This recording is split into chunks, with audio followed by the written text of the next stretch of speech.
नमस्कार। आर के खन्ना धार्मिक चैनल पर आप सबका प्यार से स्वागत है।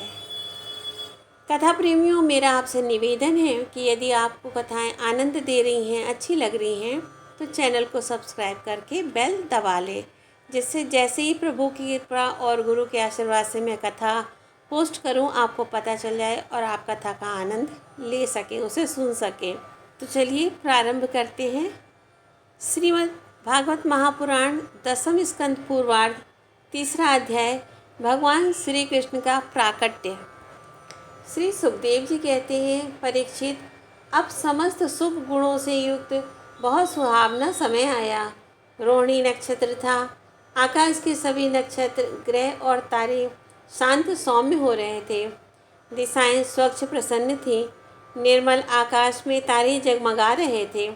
पृथ्वी के बड़े बड़े नगर, छोटे छोटे गांव, अहीरों की बस्तियां और हीरे आदि की खानें मंगलमय हो रही थी।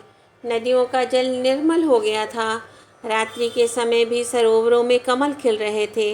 वन में वृक्षों की पत्तियां रंग बिरंगे पुष्पों के गुच्छों से लद गई थीं। कहीं पक्षी चहक रहे थे तो कहीं भौरे गुनगुना रहे थे। उस समय परम पवित्र और शीतल मंद सुगंध वायु अपने स्पर्श से लोगों को सुखदान करती हुई बह रही थी। ब्राह्मणों के अग्निहोत्र की कभी न बुझने वाली अग्नियाँ, जो कंस के अत्याचार से बुझ गई थीं, वे इस समय अपने आप जल उठीं। संत पुरुष पहले से ही चाहते थे कि असुरों की बढ़ती न होने पाए। अब उनका मन सहसा प्रसन्नता से भर गया। जिस समय भगवान के आविर्भाव का अवसर आया, स्वर्ग में देवताओं की दुंदुभियाँ अपने आप बज उठी। किन्नर और गंधर्व मधुर स्वर में गाने लगे तथा सिद्ध और चारण भगवान के मंगलमय गुणों की स्तुति करने लगे। विद्याधरियाँ अप्सराओं के साथ नाचने लगी। बड़े बड़े देवता और ऋषि मुनि आनंद से भरकर पुष्पों की वर्षा करने लगे।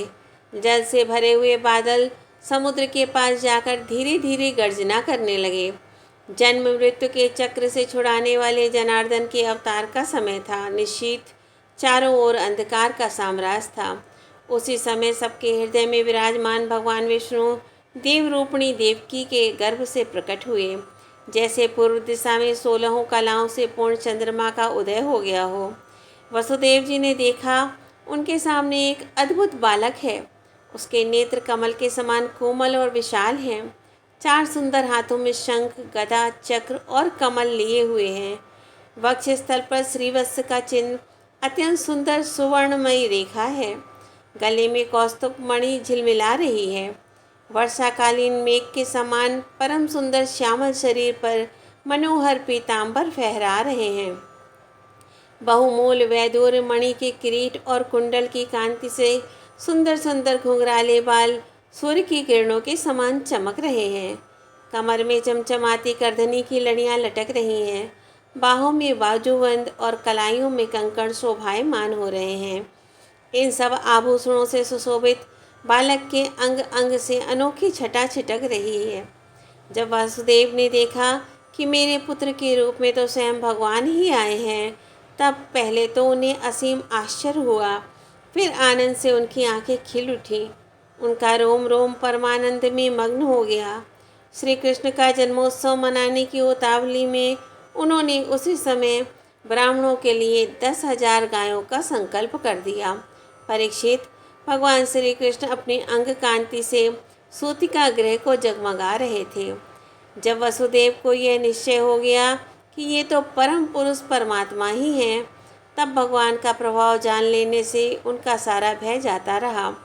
अपनी बुद्धि स्थिर करके उन्होंने भगवान के चरणों में अपना सिर झुका दिया और फिर हाथ जोड़कर वे उनकी स्तुति करने लगे।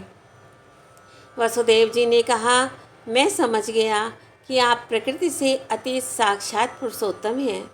आपका स्वरूप है केवल अनुभव और केवल आनंद। आप समस्त बुद्धियों के एकमात्र साक्षी हैं।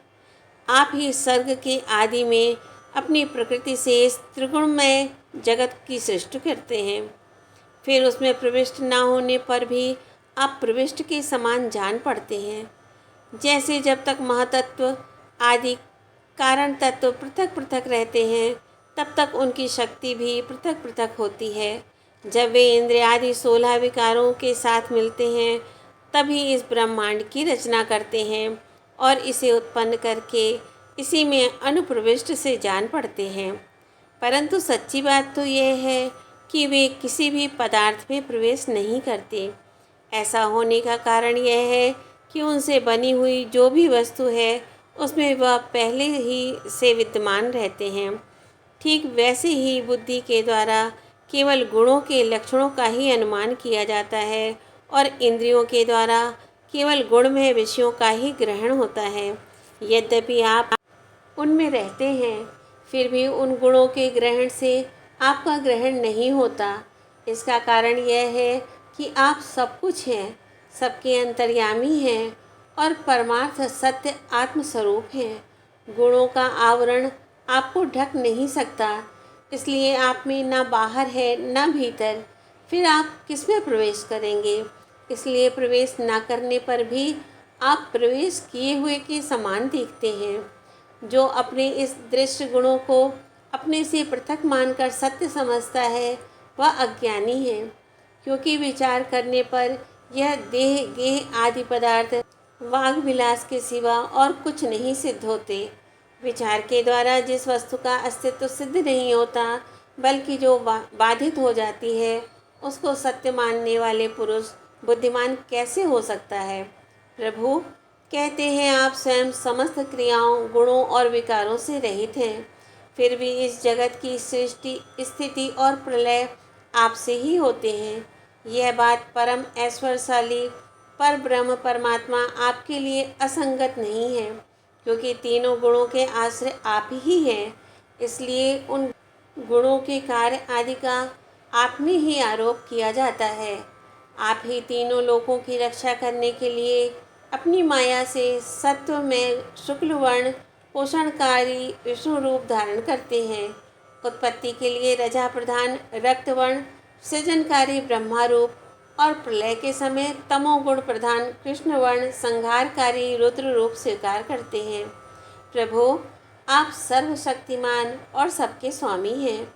इस संसार की रक्षा के लिए ही आपने मेरे घर अवतार लिया है।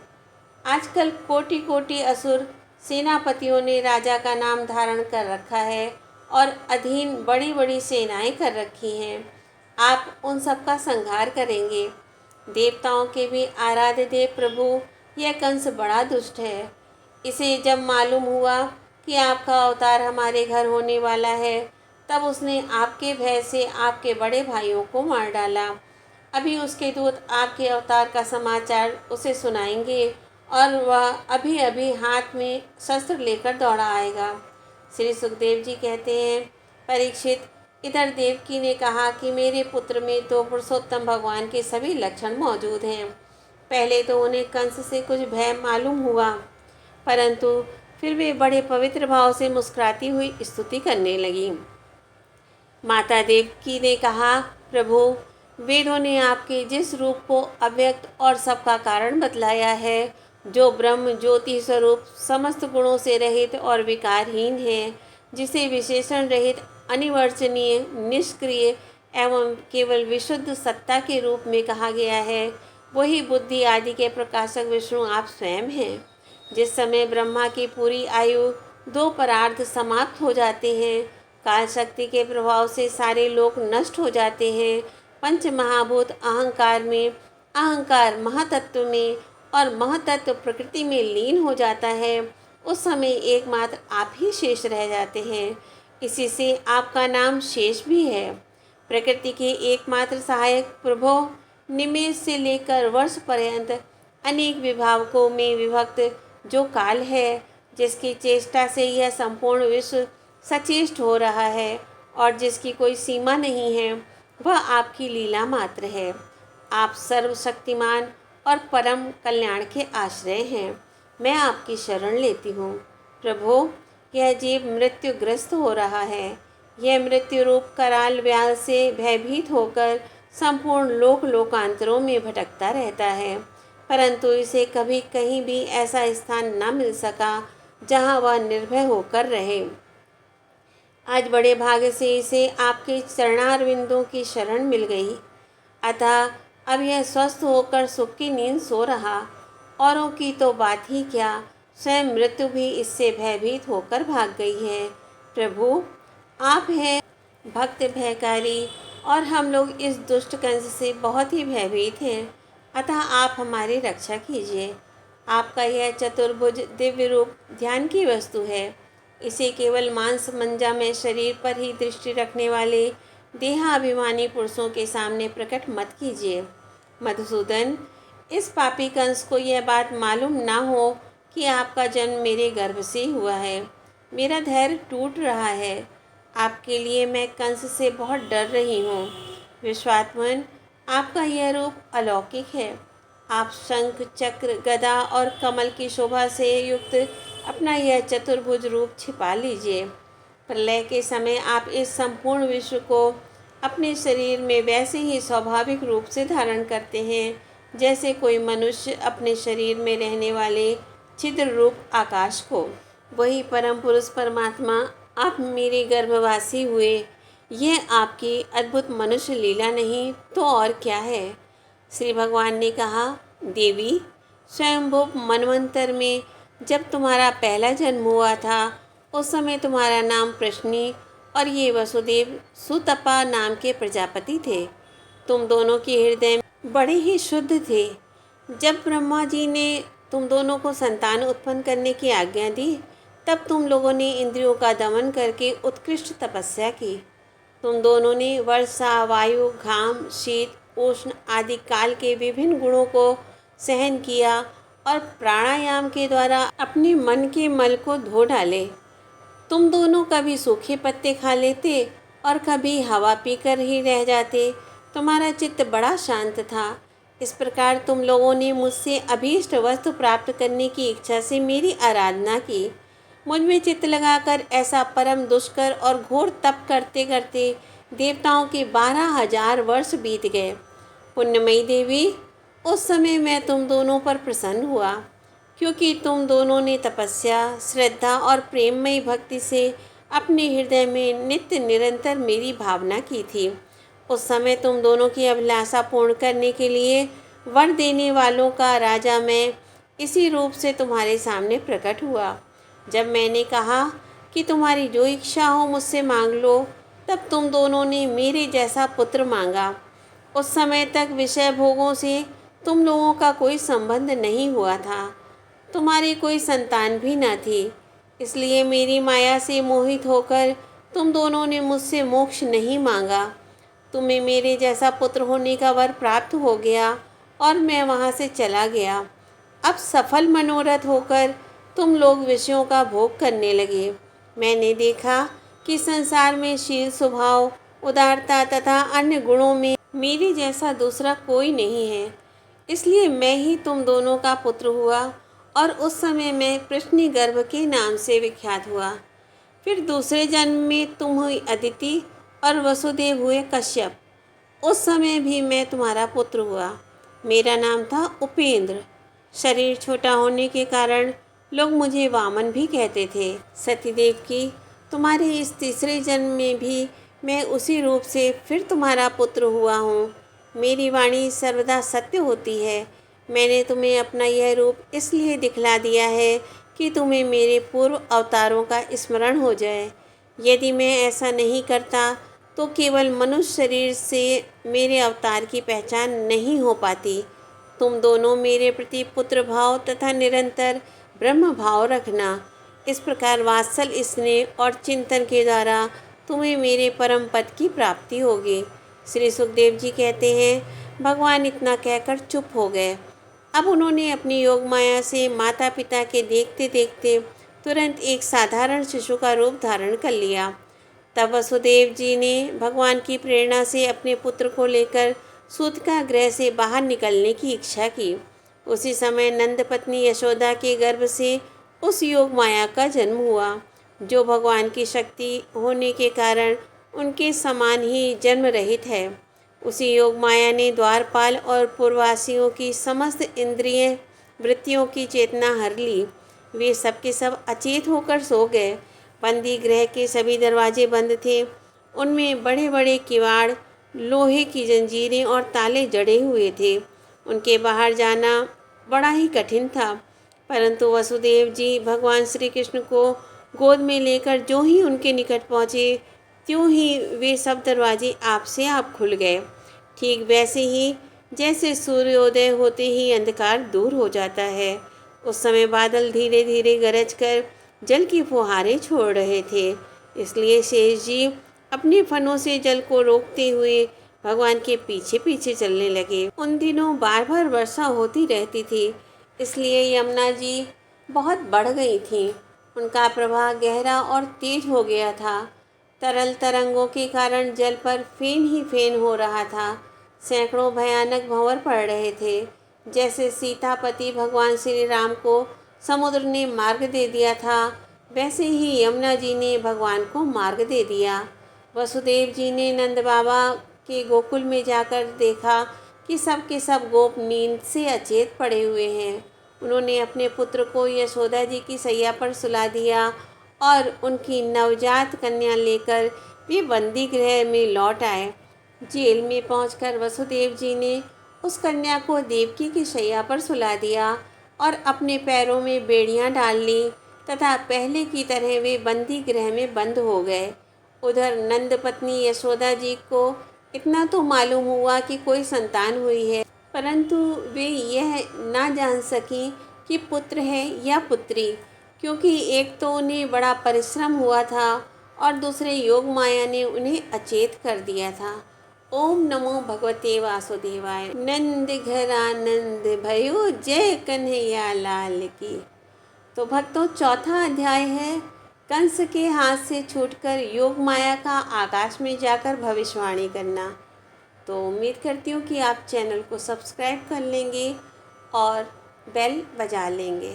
धन्यवाद। ओम नमो भगवते वासुदेवाय। जय जय श्री राधे।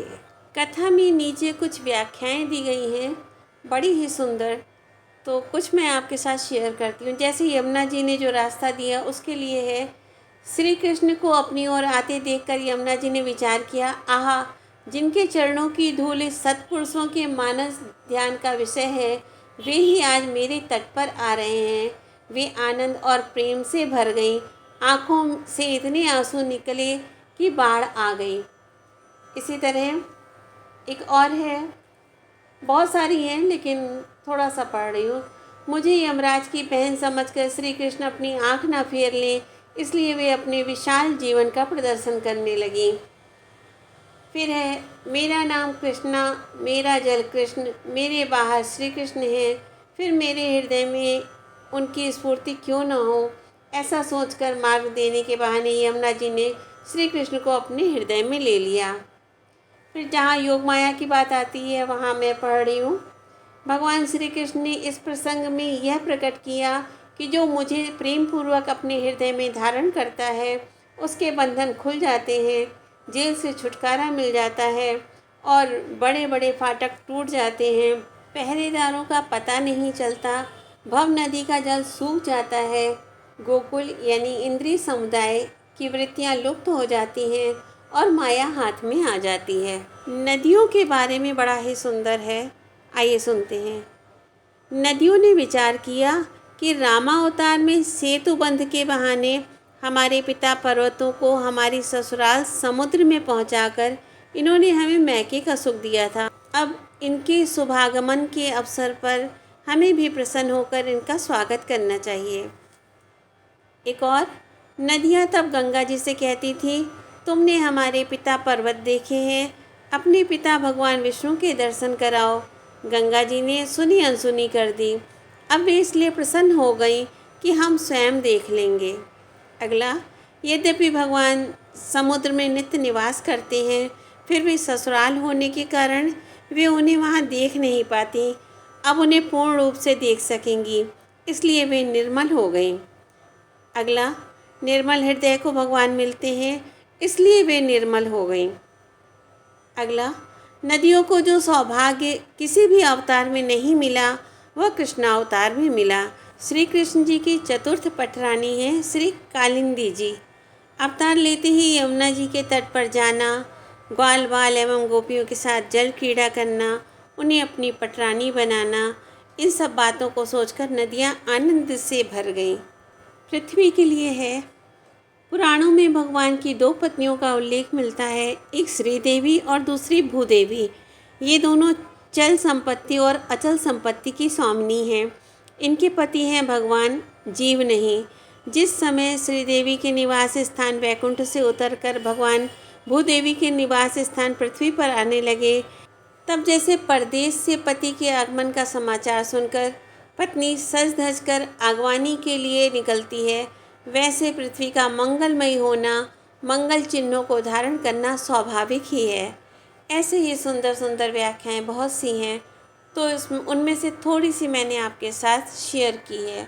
तो चैनल को सब्सक्राइब करें, लाइक करें, राधे राधे कमेंट करें। धन्यवाद।